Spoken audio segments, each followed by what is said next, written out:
প্রিয় শ্রোতা, আসসালামু আলাইকুম। আপনারা শুনছিলেন ইউভাল নোয়া হারারির লেখা বই সেপিয়ান্স। আজ শুনতে চলেছেন এই বইয়ের চতুর্থ অধ্যায়। তো চলুন শুরু করি। অগণনন মানুষের স্রোত। বুদ্ধিভিত্তিক বিপ্লবের আগে মানুষের সবগুলো প্রজাতিরই বসবাস আফ্রো এশিয়ান ভূখণ্ডের মধ্যেই সীমাবদ্ধ ছিল। একথা সত্যি। তখন সাঁতারে কিংবা ভেলায় চড়ে যাওয়া যায় এমন কিছু ভূখণ্ডেও মানুষ ছড়িয়ে পড়েছিল। যেমন বলা যায় ফ্লোরেন্স দ্বীপে মানব সভ্যতা প্রতিষ্ঠিত হয় 8.5 লাখ বছর আগে। তবে মানুষ তখনও আমেরিকা কিংবা অস্ট্রেলিয়ার মতো ভূখণ্ড বা মাদাগাস্কার, নিউজিল্যান্ড আর হুয়াইয়ের মতো দ্বীপগুলোতে পৌঁছাতে পারেনি। শুধু যে মানুষই আফ্রো এশিয়ান এলাকায় আটকে ছিল তা নয়, অন্যান্য সব প্রাণীও আটকে পড়েছিল সেখানে। আর তার একটা বড় কারণ ছিল সমুদ্র পার হওয়ার বাধা। এই কারণেই অস্ট্রেলিয়া বা মাদাগাস্কারের মতো জায়গাগুলোতে লাখ লাখ বছর ধরে বিবর্তনের ধারা ছিল আলাদা। সেখানকার উদ্ভিদ ও প্রাণীগুলোও ছিল আকৃতি প্রকৃতিতে আফ্রো এশিয়ান প্রজাতির চেয়ে অন্যরকম। এভাবেই পুরো পৃথিবীটা নিজস্ব উদ্ভিদ ও প্রাণীর সমারোহে গড়ে ওঠা কয়েকটা পৃথক বাস্তুতন্ত্রে বিভক্ত ছিল। এরপর মানুষ এই স্বতঃস্ফূর্ত বিকাশের পথে বাধা হয়ে দাঁড়ালো। বুদ্ধিভিত্তিক বিপ্লবের পর মানুষের হাতে যে শুধু প্রযুক্তি আর সাংগঠনিক দক্ষতা এলো তাই নয়, সেই সঙ্গে আফ্রো এশিয়ান ভূখণ্ড ছেড়ে তারা বাইরের পৃথিবীতে যাত্রা করার জন্য প্রয়োজনীয় দূরদর্শিতা পেল তারা। তাদের অর্জন শুরু হলো ৪৫,০০০ বছর আগে অস্ট্রেলিয়ার উপনিবেশ স্থাপনের মধ্য দিয়ে। বিশেষজ্ঞদের জন্য এটা ব্যাখ্যা করাটা একটু কঠিন, কারণ কাজটা মানুষের জন্য মোটেই সহজ ছিল না। অস্ট্রেলিয়াতে পৌঁছাতে মানুষকে পার হতে হয়েছে ছোট বড় অনেক সামুদ্রিক প্রণালী, আর তারপর খুব দ্রুত নিজেদের খাপ খাওয়াতে হয়েছে সম্পূর্ণ নতুন এক পরিবেশে। এই বিষয়ে সবচেয়ে গ্রহণযোগ্য ধারণাটা অনেকটা এমন: প্রায় ৪৫,০০০ বছর আগে যেসব মানুষ ইন্দোনেশিয়ার পেলাগোতে এশিয়ার মূল ভূখণ্ড থেকে সরু প্রণালী দিয়ে বিচ্ছিন্ন দ্বীপপুঞ্জ পেলাগোতে বসবাস করত, তারাই প্রথম সমুদ্রপথে যাতায়াত শুরু করে। তারা সমুদ্রে চলাচলের উপযোগী নৌকা তৈরি করতে শেখে, তারপর মাছ ধরতে, ব্যবসা করতে কিংবা আবিষ্কারের জন্য আরও দূরে যেতে শুরু করে। এর ফলে মানুষের জীবনযাত্রায় কিছু অভূতপূর্ব পরিবর্তন আসে। সিল, সামুদ্রিক গরু এবং ডলফিনের মতো সব সমুদ্রচারী স্তন্যপায়ী প্রাণী বহুল যুগের বিবর্তনে পেয়েছে জলজীবনের উপযুক্ত শরীর ও অঙ্গ প্রত্যঙ্গ। কিন্তু ইন্দোনেশিয়ার মানুষেরা সম্পূর্ণ নতুন এক উপায় আবিষ্কার করল। তারা ছিল আফ্রিকান তৃণভূমির নরবানরের বংশধর। সমুদ্র পাড়ি দিতে তাদের মাছের মতো পাখনা কিংবা তিমির মতো মাথার প্রয়োজন হলো না, বরং তারা শিখে ফেলল কিভাবে নৌকা বানাতে হয় আর কিভাবে সেটাকে চালাতে হয়। এই নতুন অর্জিত দক্ষতাই একদিন তাদের পৌঁছে দিল অস্ট্রেলিয়ায়। এটা ঠিক যে পুরাতত্ত্ববিদেরা এখনও ৪৫,০০০ বছর আগের কোনো নৌকা, দাঁড় কিংবা কোনো জেলের গ্রামের নিদর্শন এখনও খুঁজে পাননি। অবশ্য পাওয়া খুব সহজও নয়, কারণ সমুদ্রপৃষ্ঠের উচ্চতা বৃদ্ধির কারণে সেই প্রাচীন ইন্দোনেশিয়ার তটরেখা আজ কয়েকশো মিটার পানির নিচে। তবু এই ধারণার পক্ষে জোরালো প্রামাণ্য যুক্তি আছে। অস্ট্রেলিয়ায় বসতি স্থাপনের কয়েক হাজার বছরের মধ্যে মানুষের উত্তরের অনেক ছোট ছোট বিচ্ছিন্ন দ্বীপে উপনিবেশ তৈরি করে। এর মধ্যে বুকা আর মানুষ এর মতো কিছু দ্বীপ ছিল নিকটতম ভূখণ্ড থেকেও প্রায় ২০০ কিলোমিটার দূরে। উন্নত ধরনের নৌকা ও তা চালানোর দক্ষতা ছাড়া সেখানে যাওয়াটা অবিশ্বাস্য। একই ধরনের সামুদ্রিক যাতায়াতের প্রমাণ পাওয়া যায় নিউ আয়ারল্যান্ড আর নিউ ব্রিটেন দ্বীপের মধ্যেও। মানুষের অস্ট্রেলিয়া যাত্রা ইতিহাসের একটা অত্যন্ত গুরুত্বপূর্ণ ঘটনা। কলম্বাসের আমেরিকা যাওয়া বা অ্যাপোলো ১১-র চাঁদে যাওয়ার চেয়েও সেটা কোনো অংশে কম নয়। ওটাই প্রথমবারের মতো কোনো মানুষের তথা কোনো স্থলচারী স্তন্যপায়ী প্রাণীর আফ্রো এশিয়ান ভূখণ্ডের বাইরে কোথাও যাওয়া। তবে ঘটনাটা তার চেয়েও বেশি গুরুত্ববহ অন্য একটা কারণে। এই অভিযানের মধ্য দিয়েই শিকারী মানুষ খাদ্য শৃঙ্খলের সবচেয়ে উপরে উঠে নিজেদের আত্মপ্রকাশ করল, নিজেদের পৃথিবীর নৃশংসতম প্রাণী রূপে। এতদিন পর্যন্ত মানুষ নিজেকে পরিবেশের সঙ্গে মানিয়ে চলেছে, পরিবেশকে নিজের মতো করে পাল্টে দেওয়ার মতো তেমন কোনো চেষ্টা করেনি। পরিবেশের বড় কোনো পরিবর্তন না করেই বিভিন্ন রকম স্থান ও পরিবেশে নিজেকে খাপ খাইয়ে চলার ব্যাপারে দারুণ সাফল্য দেখিয়েছে মানুষ। কিন্তু অস্ট্রেলিয়া জয় করা এই মানুষেরা শুধু নিজেরাই বদলালো না, সঙ্গে সঙ্গে আমূল পাল্টে দিল অস্ট্রেলিয়ার আদিম পরিবেশও। অস্ট্রেলিয়ার সমুদ্র তীরের বালিতে মানুষের আঁকা প্রথম পদচিহ্নটি সঙ্গে সঙ্গেই মুছে দিয়েছিল সমুদ্রের স্রোত, কিন্তু পরবর্তীকালে এই মানুষেরাই সেখানে রেখে এসেছে এমন এক চিহ্ন যা সময়ের স্রোত মুছতে পারবে না আর কখনোই। অস্ট্রেলিয়া তখন এক অদ্ভুত অকল্পনীয় জগৎ। সেখানে তখন ঘুরে বেড়াতো 200 কেজি ওজনের 2 মিটার লম্বা ক্যাঙ্গারু, আর এখনকার বাঘের মতোই বড় আকারের মার্সোপিয়াল সিংহ ছিল সেখানকার সবচেয়ে বড় শিকারী প্রাণী। বিশাল আকারের কোয়ালার দেখা মিলত গাছে, তবে এখনকার মতো তারা ছোটখাটো আদরে চেহারার ছিল না মোটেই। উট পাখির দ্বিগুণ আকারের উড়তে না পারা পাখিরা ছুটে বেড়াতো খোলা প্রান্তরে। ড্রাগনের মতো গিরগিটি আর মিটার পাঁচেক লম্বা সাপেরা কিলবিলিয়ে চলত গহীন বনের তলে। জঙ্গল দাপিয়ে বেড়াতো প্রকাণ্ড ডিপ্রোটোডন আর 2.5 টন ওজনের উমব্যাট। পাখি আর সরীসৃপ ছাড়া বাকি সব প্রাণীই ছিল মার্সুপিয়াল। মার্সুপিয়াল বলা হয় সেই সব স্তন্যপায়ী প্রাণীদের যারা ক্ষুদ্র অপরিণত শিশুর জন্ম দিয়ে তাদের পরিপুষ্ট করে তুলত পেটের সামনের থলিতে রেখে। আফ্রিকা আর এশিয়াতে এমন কোনো প্রাণীই ছিল না, অথচ অস্ট্রেলিয়াতে তারাই ছিল সর্বেসর্বা। পরের কয়েক হাজার বছর এই দানবাকৃতি প্রাণীদেরই সবাই একরকম হারিয়ে গেল। 50 কিলোগ্রামের বেশি ওজন হয় এমন 24টি প্রজাতির প্রাণীর মধ্যে 23টিই বিলুপ্ত হয়ে গেল। ভেঙে পড়ল অস্ট্রেলিয়ার খাদ্য শৃঙ্খল, আবার তা গড়ে উঠল নতুন করে। অস্ট্রেলিয়ার পরিবেশে লাখ লাখ বছরের মধ্যে সবচেয়ে গুরুত্বপূর্ণ পরিবর্তনই ছিল এটাই। আর এর দায় কি? সবটুকুই মানুষের। মানুষের দায়। অনেক বিশেষজ্ঞই এই বিলুপ্তির দায় বরাবরের মতো জলবায়ুর দ্রুত পরিবর্তনের উপর চাপিয়ে মানুষকে নির্দোষ দেখতে চান। তবে মানুষ যে সম্পূর্ণ নির্দোষ এই কথাটা পুরোপুরি বিশ্বাসযোগ্য নয়। 3টি প্রমাণের ভিত্তিতে জলবায়ু পরিবর্তনের উপরে দোষ চাপানো যুক্তিগুলো ধোপে টেকে না, বরং সেটা এসে পড়ে আমাদেরই পূর্বপুরুষদের ওপর। প্রথমত, 45,000 বছর আগে অস্ট্রেলিয়ার জলবায়ুতে যে পরিবর্তন হয় তা এমন কোনো আকাশ পাতাল পরিবর্তন ছিল না। আর শুধু জলবায়ুর পরিবর্তনের জন্যই এই বিপুল বিলুপ্তি, এটা কষ্ট কল্পনা। ইদানিং সবকিছুর জন্যই জলবায়ু পরিবর্তনকেই দায়ী করা হলেও এটা সত্য যে পৃথিবীর জলবায়ু কখনোই স্থির ছিল না। পরিবর্তনের ধারা এখানে চিরন্তন। ইতিহাসের প্রতিটি ঘটনাই কোনো না কোনো জলবায়ু পরিবর্তনের সাক্ষী। আমাদের এই গ্রহটিকে অসংখ্য তাপসত্যের চক্রের ভেতর দিয়ে যেতে হয়েছে। গত 10 লাখ বছরের মধ্যে প্রতি 1 লাখ বছরে গড়ে একবার করে বরফ যুগ পার করে এসেছে পৃথিবী। এর মধ্যে সর্বশেষটি শুরু হয় প্রায় 75,000 বছর আগে, আর সেটা চলেছিল 15,000 বছর আগ পর্যন্ত। এই সময়ের মধ্যে পৃথিবীর শীতলতম অবস্থায় পৌঁছেছিল দুবার, একবার প্রায় 70,000 বছর আগে আর একবার প্রায় 20,000 বছর আগে। অস্ট্রেলিয়ার ডিপ্রোটোডনের আবির্ভাব হয় 15 লক্ষ বছর আগে। অন্তত 10টি বরফযুগ পার করেও টিকেছিল তারা। এমনকি 70,000 বছর আগের সর্বশেষ বরফযুগের শীতল অবস্থার সময়ও ডিপ্রোটোডনের অস্তিত্ব ছিল। তাহলে 45,000 বছর আগে তাদের দেখা গেল না কেন? শুধু ডিপ্রোটোডনই যদি বিলুপ্তির শিকার হতো তাহলেও হয়তো সেটাকে কাকতালীয় বলে উড়িয়ে দেওয়া যেত। কিন্তু শুধু তো ডিপ্রোটোডন নয়, একই সঙ্গে হারিয়ে গেল অস্ট্রেলিয়ার প্রাণীকুলের 90%-এর বেশি। মানুষও অস্ট্রেলিয়ায় পৌঁছালো, আর ঠিক সেই সময়টাতেই সেখানকার এতগুলো প্রাণী মারা যাচ্ছিল ঠান্ডায়। এও কি কাকতালীয়? নিশ্চয়ই নয়।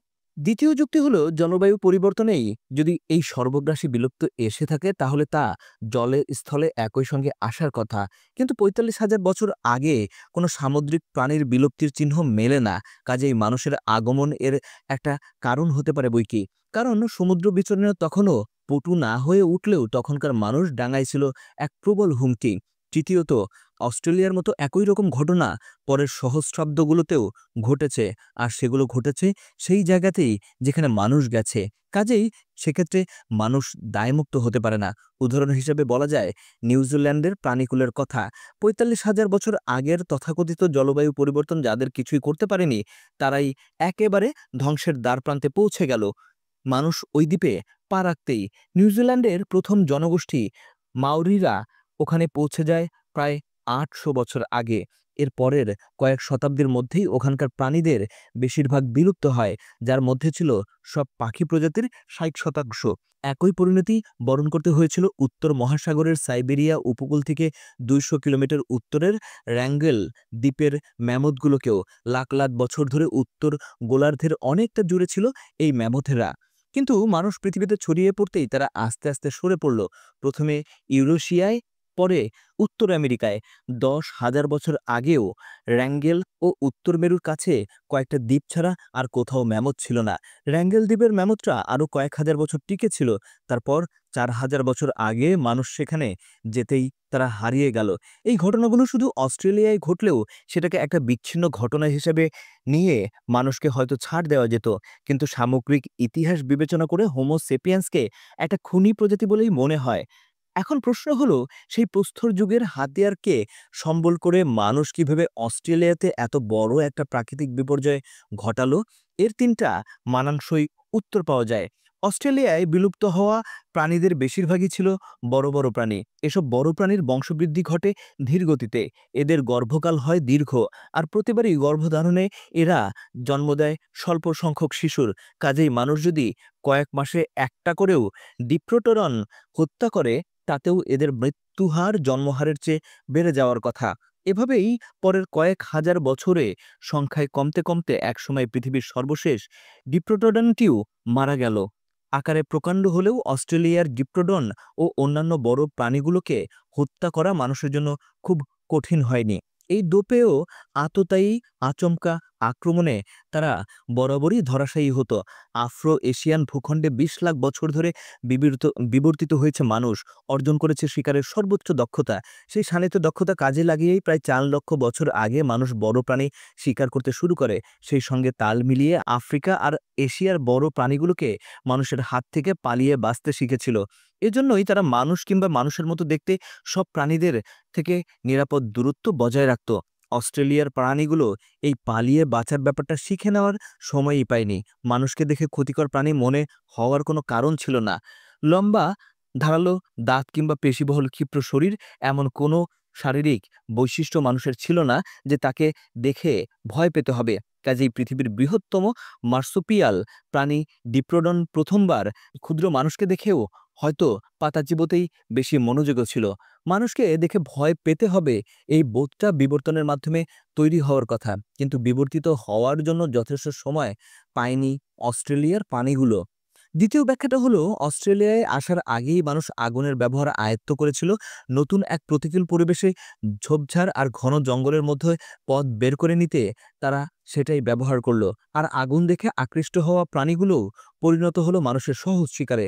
সবকিছু মিলে পরের কয়েক হাজার বছর অস্ট্রেলিয়ার বাস্তুতন্ত্র আমূল বদলে গেল। এই কারণটার পক্ষে একটা জোরালো প্রমাণ হলো অস্ট্রেলিয়ার উদ্ভিদ জীবাশ্ম। 45,000 বছর আগের অস্ট্রেলিয়ার ইউক্যালিপটাস গাছ ছিল বিরল, কিন্তু মানুষের আগমনের পর থেকে শুরু হলো ইউক্যালিপটাসের স্বর্ণযুগ। ইউক্যালিপটাস গাছ আগুন প্রতিরোধী, তাই মানুষের সাহায্যে অস্ট্রেলিয়ান বনাঞ্চল শুরু হলো ইউক্যালিপটাস গাছের একচ্ছত্র রাজত্ব। উদ্ভিদ জগতের এই পরিবর্তন প্রভাব পড়ল প্রাণী জগতেও, তৃণভোজী ও মাংসাশী উভয়ের উপর। কোয়ালাদের প্রধান খাদ্য ছিল ইউক্যালিপটাসের পাতা, তাই তাদের আর খাবারের কোনো অভাবই রইল না। কিন্তু বেশিরভাগ প্রাণীই পড়ল মহা বিপদে। খাদ্যের ভারসাম্য সম্পূর্ণ ভেঙে পড়ল। ফলে দুর্বল প্রজাতিগুলো আরও এগিয়ে গেল বিলুপ্তির পথে। তৃতীয় ব্যাখ্যাটা বলে, অস্ট্রেলিয়ার প্রাণী বিলুপ্তিতে মানুষের শিকার ও আগুনের ব্যবহার উল্লেখযোগ্য কারণ হলেও জলবায়ু পরিবর্তনের ব্যাপারটাকেও একেবারে অগ্রাহ্য করা যায় না। 45,000 বছর আগে অস্ট্রেলিয়ার জলবায়ুতে চলমান বিবর্তন সেখানকার পরিবেশের ভারসাম্যকে নড়বড়ে করে দিয়েছিল, যা প্রাণীদেরও ঠেলে দিয়েছিল এক ঝুঁকিপূর্ণ অবস্থায়। সাধারণ অবস্থায় তারা হয়তো ওখান থেকে অন্যান্যবারের মতো ঘুরে দাঁড়াতে পারত, কিন্তু এবারে মানুষের উপস্থিতি পরিস্থিতিকে আরও সংকটময় করে তোলে। প্রতিকূল আবহাওয়ায় আর শিকারী মানুষের দ্বিমুখী আক্রমণে তাদের আর শেষ রক্ষা হয়নি। টিকে থাকার কোনো কৌশল আয়ত্তে আনার আগেই শেষ হয়ে গেল তারা। এই 3টি কারণের মধ্যে কোনটা যে সত্যি দায়ী, সেটা আরও বেশি তথ্য প্রমাণ না পেলে হয়তো নিশ্চিত করে বলা যায় না। কিন্তু তারপরও এতটুকু বলা যায় যে, যদি মানুষ অস্ট্রেলিয়ার প্রকৃতিতে এতখানি হস্তক্ষেপ না করত, তাহলে হয়তো আজও সেখানে মার্সিপিয়াল সিংহ কিংবা ডিপ্রোটোডন কিংবা বিরাট আকারের ক্যাঙ্গারুর দেখা পাওয়া যেত। স্লথদের বিলুপ্তির পথে যাত্রা। অস্ট্রেলিয়ার প্রাণী বিলুপ্তি সম্ভবত পৃথিবীর মানুষের প্রথম বড় কীর্তি। পরবর্তী সময়ে আমেরিকাতেও একই রকম বিপর্যয় ঘটেছে, আরও বড় আকারে। মানব প্রজাতিগুলোর মধ্যে হোমো সেপিয়েন্সই প্রথম পশ্চিমে পৌঁছায় প্রায় 16,000 বছর আগে, অর্থাৎ 14,000 খ্রিস্টপূর্বাব্দের দিকে তারা পৌঁছেছিল পায়ে হেঁটে, কারণ তখন সমুদ্রপৃষ্ঠ নিচু ছিল বলে উত্তর পূর্ব সাইবেরিয়া ও উত্তর পশ্চিম আলাস্কা জুড়ে দেওয়া পথটুকু তখনও পানিতে ডুবে যায়নি।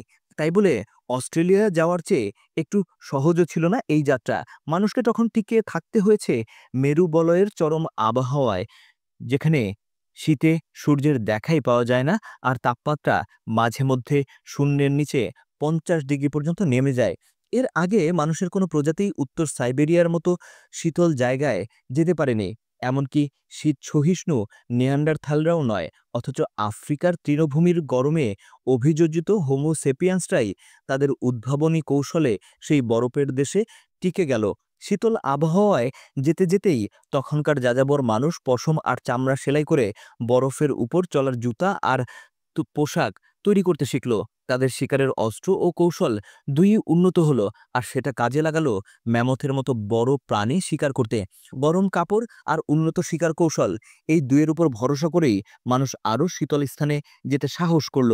আর তারা যতই উত্তরে গেল তাদের দক্ষতাগুলো বাড়তে লাগলো তাল মিলিয়ে। কিন্তু কেন সাইবেরিয়ার শীতে মানুষের এই স্বেচ্ছা নির্বাসন? তাদের কেউ হয়তো গিয়েছিল যুদ্ধ থেকে পালিয়ে, কেউ জনসংখ্যার চাপে, কেউ আবার প্রাকৃতিক দুর্যোগ থেকে বাঁচতে। আবার অনেকে ঠিক পালিয়ে নয়, বরং উত্তরে গিয়েছিল প্রাণীজ আমিষের প্রাচুর্য দেখে। তখনকার মেরুবলয় জুড়ে ছিল প্রচুর হৃষ্টপুষ্ট ম্যামথ আর বলগা হরিণ।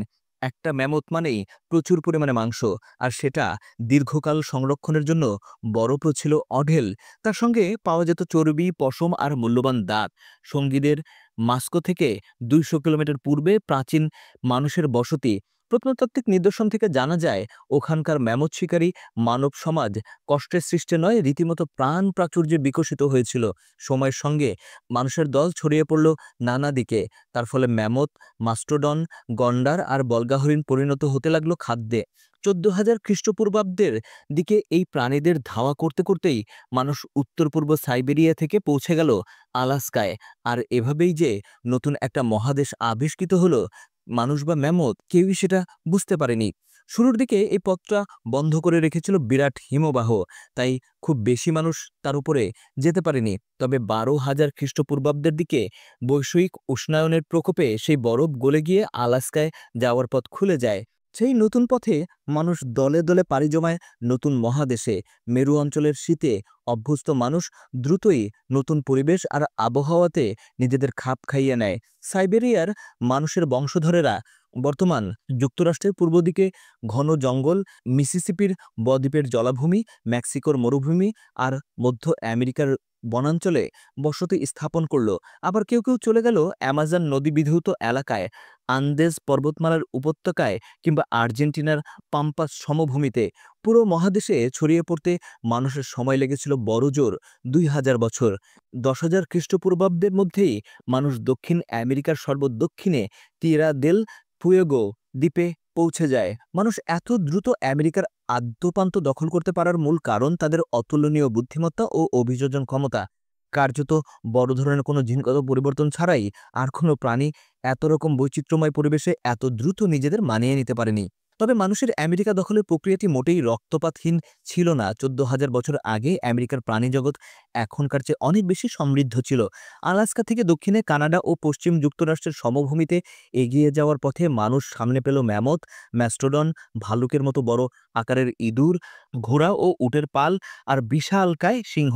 আরও ছিল এমন কিছু বিশাল প্রাণী যা আজ আর দেখা যায় না। এদের মধ্যে ছিল লম্বা দাঁতওয়ালা ভয়ঙ্কর দর্শন বিড়াল আর প্রায় 6 মিটার লম্বা 8 টন ওজনের স্থলচর স্লথ। দক্ষিণ আমেরিকার প্রাণীকুল ছিল আরও বেশি বৈচিত্র্যময়। সেখানেও ছিল নানা রকম স্তন্যপ্রায়ী প্রাণী, সরীসৃপ আর পাখি। দুই আমেরিকায় ছিল প্রাণ প্রাচুর্যে বিকশিত বিবর্তনের আদর্শ লীলাভূমি, যার প্রাণী ও উদ্ভিদগুলো ছিল আফ্রিকা ও এশিয়ার জীব সম্ভারগুলো থেকে সম্পূর্ণ আলাদা। কিন্তু এই সবই মানুষ ওখানে যাওয়ার আগের কথা। মানুষ যাওয়ার 2,000 বছরের মধ্যেই এদের বেশিরভাগ প্রজাতি হারিয়ে গেল।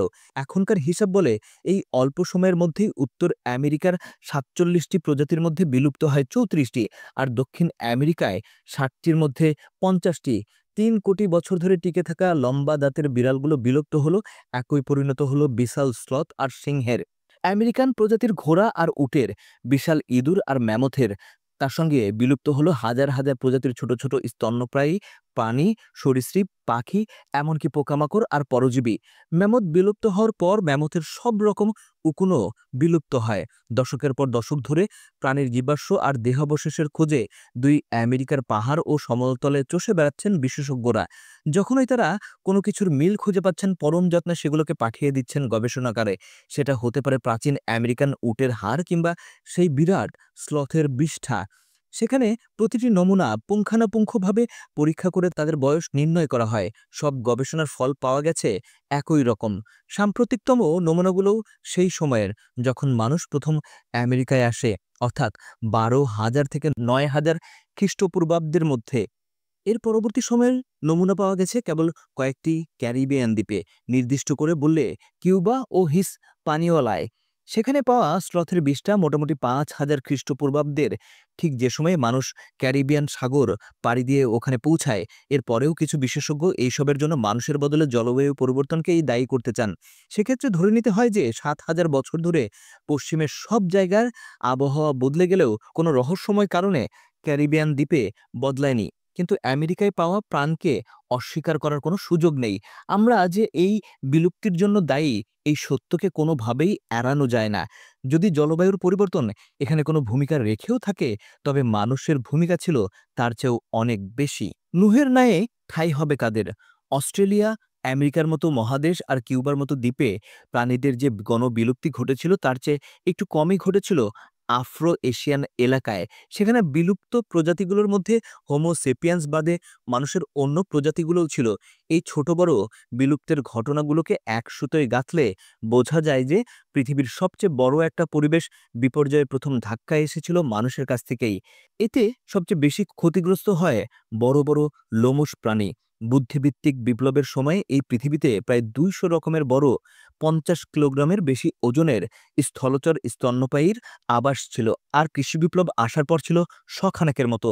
লেখালেখি করতে শেখা, চাকা আবিষ্কার কিংবা লোহার জিনিস বানাতে শেখার অনেক আগেই মানুষ নিশ্চিহ্ন করে দিয়েছে এই পৃথিবীর সবচেয়ে বড় প্রাণীদের অর্ধেকটা। কৃষি বিপ্লবের পর সেই একই নাটক বারবার মঞ্চস্থ হয়েছে পৃথিবীর অসংখ্য দ্বীপে, আরেকটু ছোট আকারে। বিভিন্ন পুরাতাত্ত্বিক গবেষণায় সেই গল্প বারবার উঠে আসে আমাদের সামনে। সেই নাটকের প্রথম দৃশ্যের কুশীলব নানা রকম প্রাণী, মানুষের কোনো ভূমিকা নেই সেখানে। দ্বিতীয় দৃশ্যে ঘটে মানুষের আগমন, যার প্রমাণ মেলে মানুষের হাড়, বর্ষার ফলা কিংবা মাটির পাত্রের টুকরোয়। আর তৃতীয় দৃশ্যে মঞ্চ জুড়ে কেবলই মানুষ, আর ছোট বড় অনেক প্রাণী তখন উধাও। একটা ভালো উদাহরণ পাওয়া যায় আফ্রিকা মহাদেশ থেকে 400 কিলোমিটার পূর্বের দ্বীপ মাদাগাস্কারে। লাখো বছরের বিবর্তনে এই বিচ্ছিন্ন ভূখণ্ডে গড়ে উঠেছিল সেখানকার স্বতন্ত্র প্রাণীজগৎ।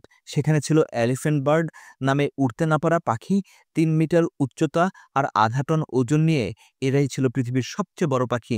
সঙ্গে ছিল পৃথিবীর সবচেয়ে বড় মেরুদণ্ড প্রাণী প্রকাণ্ড লেমুর। 1,500 বছর আগে এরকম অনেকগুলো বড় প্রাণী একেবারে হঠাৎ করেই যেন হারিয়ে গেল, ঠিক মানুষ ওখানে পা রাখার পরপরই। প্রশান্ত মহাসাগরে গণবিলুপ্তির প্রথম আঘাতটা আসে প্রায় 1500 খ্রিস্টপূর্বাব্দের দিকে। এই সময়েই পলিনেশিয়ান কৃষকেরা সলোমন দ্বীপপুঞ্জ, ফিজি আর নিউ ক্যালিডোনিয়ায় বসতি স্থাপন করে। তারাই প্রত্যক্ষ ও পরোক্ষভাবে শত শত প্রজাতির পাখি, পোকামাকড়, শামুকসহ স্থানীয় নানা প্রাণীকে শেষ করে ফেলে। এই বিলুপ্তির ঢেউ এগিয়ে যায় উত্তর, দক্ষিণ ও পূর্ব, আর মুছে দিয়ে যেতে থাকে প্রশান্ত মহাসাগরের দ্বীপগুলোর প্রাণীদের। ক্রমশ এর ফলাফল দেখা যায় 1200 খ্রিস্টপূর্বাব্দে সামোয়া ও টোঙ্গায়, প্রথম খ্রিস্টাব্দে মার্কুইস দ্বীপপুঞ্জে, 500 খ্রিস্টাব্দে ইস্টার দ্বীপ, কুক দ্বীপপুঞ্জ ও হাওয়াইয়ে, আর সর্বশেষ 1200 খ্রিস্টাব্দে নিউজিল্যান্ডে। ঠিক একই রকমের ঘটনা ঘটেছে আটলান্টিক মহাসাগর, ভারত মহাসাগর, উত্তর মহাসাগর ও ভূমধ্যসাগরে ছড়িয়ে ছিটিয়ে থাকা আরও হাজার হাজার দ্বীপে। পুরাতত্ত্ববিদেরা একেবারে ছোট ছোট দ্বীপগুলোতেও এর প্রমাণ পেয়েছেন। সেসব দ্বীপেও এমন সব পাখি, পোকামাকড় আর শামুকের অস্তিত্বর প্রমাণ পাওয়া গেছে যারা প্রজন্মের পর প্রজন্ম টিকে থেকেও মানুষের হাতে নিশ্চিহ্ন হয়ে গেছে। শুধু হাতে গোনা কয়েকটা অত্যন্ত দুর্গম দ্বীপ আধুনিক যুগ পর্যন্ত মানুষের নজর এড়িয়েছিল। এমনই একটা বিখ্যাত দ্বীপ গালাপাগোস। ঊনবিংশ শতাব্দীর আগ পর্যন্ত মানুষ সেটাকে দেখেনি। সেখানকার প্রাণীজগৎ তখনও মানুষের হাতে পড়েনি, তাই সেখানে পাওয়া গেল বিশাল আকারের কচ্ছপ, যারা প্রাচীন ডিপ্রোটোডনের মতোই মানুষ দেখে ভয় পায় না। যে বিলুপ্তির প্রথম ধাক্কাটা এসেছিল শিকারী মানুষের হাত ধরে, তারাই দ্বিতীয় ধাক্কাটা আসে কৃষক মানুষের কাছ থেকে। সেটা দেখে তৃতীয় ধাক্কাটার আভাস পাওয়া যায়, সেটা এখনো চলমান আছে এই শিল্পযুগে। পরিবেশবাদীরা যতই বলুক আমাদের পূর্বপুরুষেরা প্রকৃতির প্রতি বৈরী ছিল না, কথাটা মোটেই ঠিক না। আজকের এই শিল্পযুগ আসার অনেক আগেই মানুষ বহু প্রাণী ও উদ্ভিদকে বিলুপ্তির মুখে ঠেলে দিয়েছে। নৃশংসতার বিচারে পৃথিবীর আর একটি প্রাণীও মানুষের সমকক্ষ নয়। বিলুপ্তির প্রথম ও দ্বিতীয় পর্যায় নিয়ে মানুষ যদি আরেকটু সচেতন হতো, তাহলে হয়তো তৃতীয় পর্যায়টা নিয়ে তারা এত নির্বিকার থাকতে পারত না। মানুষ যদি জানতো কতগুলো প্রজাতির প্রাণী তারা নিশ্চিহ্ন করে দিয়েছে, তাহলে এখনো যেগুলো টিকে আছে তাদের বাঁচাতে তারা আরেকটু সচেষ্ট হতো। মহাসাগরের বড় প্রাণীগুলোর জন্য এই কথাটা বিশেষভাবে প্রযোজ্য। বুদ্ধিভিত্তিক ও কৃষিভিত্তিক বিপ্লবের সময়ে ডাঙার প্রাণীদের তুলনায় জলের প্রাণীদের ক্ষতি হয়েছে সামান্যই, কিন্তু এই শিল্পযুগের দূষণ আর সামুদ্রিক সম্পদের লোভী মানুষের অতিরিক্ত হস্তক্ষেপের কারণে তাদের অনেকেই আজ বিলুপ্তির দ্বারপ্রান্তে। এভাবে চলতে থাকলে সাগরে তিমি, হাঙর, টুনা আর ডলফিন হয়তো একদিন সেই পৃথিবীর ডিপ্রোডন, স্লথ আর ম্যামথের পরিণতিই বরণ করবে। তারপর উত্তাল স্রোতের মতো অসংখ্য মানুষ কেবল পৃথিবীতে রাজত্ব করবে, আর সেই অগণিত মানুষের মহাপ্লাবনের নুহের নৌকার প্রাণীদের মতোই টিকে থাকবে মানুষেরই পোষমানা কিছু প্রাণী। প্রিয় শ্রোতা, এখানেই শেষ হচ্ছে আমাদের চতুর্থ অধ্যায়। আশা করি আমাদের বইগুলো আপনাদের ভালো লাগছে। আমাদের বই যদি আপনাদের ভালো লেগে থাকে তাহলে অবশ্যই আমাদের চ্যানেলটি সাবস্ক্রাইব করবেন, আর আমাদের বইগুলো শেয়ার করবেন আপনাদের বন্ধুবান্ধব এবং পরিচিত সবার মাঝে, যাতে সবাই বই না পড়লেও বই শুনে নিজেদেরকে উন্নত করতে পারে। সবাই ভালো থাকবেন। আল্লাহ হাফেজ। আসসালামু আলাইকুম।